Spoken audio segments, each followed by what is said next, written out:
All right, exciting stuff. And we're live, of course, so anything could happen. Now, earlier in the show, you checked out the trailer for Transformers Fall of Cybertron, the highly touted return of the Autobots to game consoles. But seeing is one thing, playing it's another. Here with me to have an exclusive demo of the game is Matt Teacher. Matt, step in here. Good to see you, man. And this is a highly touted game here at E3 2012, and you're transforming our expectations right before our eyes. Walk us through a little bit about what we're going to see with Metroplex. Yeah, so we were super excited, not just to make Cybertron this big, huge place, but also have some big, giant characters. So you can see Metroplex on screen. He is a city-sized transformer. And one of the things that's really great about this game is that you're really going to get in the head of each character that you're going to play as. Optimus, his special ability is he can control Metroplex on the battlefield. So in this case, you're going to see it right here. He can call down some artillery strikes, which it is no end of fun, right? It really are just wrecking the battlefield. Using his special ability is just super fun. You have other characters with grappling hooks, and of course, we've talked about Grimlock before. It can turn into a T-Rex. All fun stuff. But when you're controlling a city-sized transformer, you don't get that in any other game. Something we're really thrilled to be bringing. Did it present any design challenges to you with the individual characters, particularly Metroplex? Yeah, well, look how big he is, right? I mean, the spaces that you're going to see, we're using the Unreal Engine, which is fantastic. But the spaces that you really kind of expect when you can be a vehicle at any time are enormous. And then when you add this vertical height with this gigantic character, we pushed the engine as far as we could in terms of the size spaces that we could bring, as well as keeping the visual fidelity where we wanted it. Yeah, no, obviously you guys have spoken about how this is important for you to get to the root of what it is to be a Transformers game. What was that for you? Well, it sounds really silly, but the root of Transformers is transforming. And, I think what we really did is embrace that, embraced each character's abilities, their vehicle, allowing you to choose. Do you want to play these spaces mostly in your vehicle form, mostly in your robot form? It's really up to you, and I think that's what makes a Transformers game great. Yeah, a lot of different gameplay styles going from character to character too, right?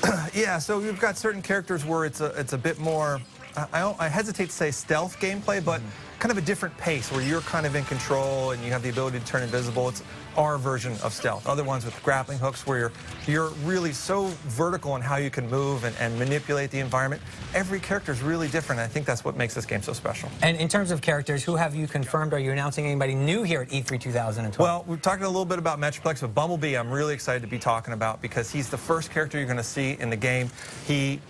You innately are going to understand and care about these big robots. One of the big things for us was that, how do people really care about these big, giant, alien, transforming race? Right. Bumblebee's a great kind of entry point into that.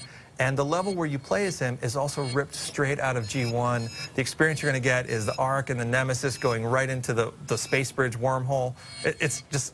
It's a wash of nostalgia. Obviously, franchise fans have been tracking this for a long time, but now they're going to have some customization options as well, right, to build out their own universe with Transformers. If there's one thing I'm the most excited about that the fans really get their hands on, it's customization. We cut up all the bodies into multiple different parts, so you can really build this Transformer that you think looks amazing. And I guarantee you, if you're a big Transformers fan, even if you're not, if you just love customization, which I know lots of people do, you spend tens of hours just in the menus, not even playing the game, just in the menus, building that perfect Transformer. What can you customize exactly? So you pick the head, chest, upper arms, lower arms, you pick the legs, the wings, the wheels, the tank barrel, if you're a tank, and then, of course, you got the colors, but then we added this special thing. Cybertron's this all-metal world, so we have a lot more metal in it than any other game you're going to play anywhere. So we spent a lot of time with, does it look pitted? Does it look bronzy? Does it look tinny? So we actually allowed you in the customization system to adjust how metallic your character looks. Does it look like a painted kind of G1 character, or metal, or does it look like this ultra concept car? And you can kind of go in the slider there.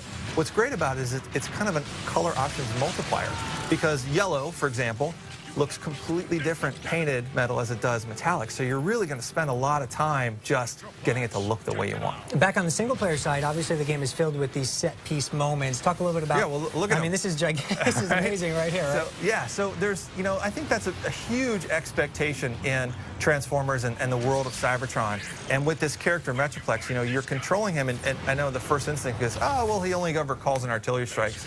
That's not the way it works. He's going to really surprise you, impress you, as he does lots of different kind of things when you play with him. Did you have any problems scripting out moments where you had to dial it back a little bit, or are you going full throttle with Well, this? I think we went as far as we could from a technical point of view. Because he's so big, you were asking earlier about the big environments and the big spaces. That was kind of the limiting factors. You know, the draw distances that we have in this game are colossal. So that was the... It's a whole new engine, right? Well, we're using Unreal 3, Okay. which is phenomenal for us. We've used it multiple times, and we love using the engine. But the space demands that we have are so gigantic. Awesome. Awesome, Matt. It's looking fantastic. We appreciate the world premiere of Metroplex here, so thanks for stopping by, Matt.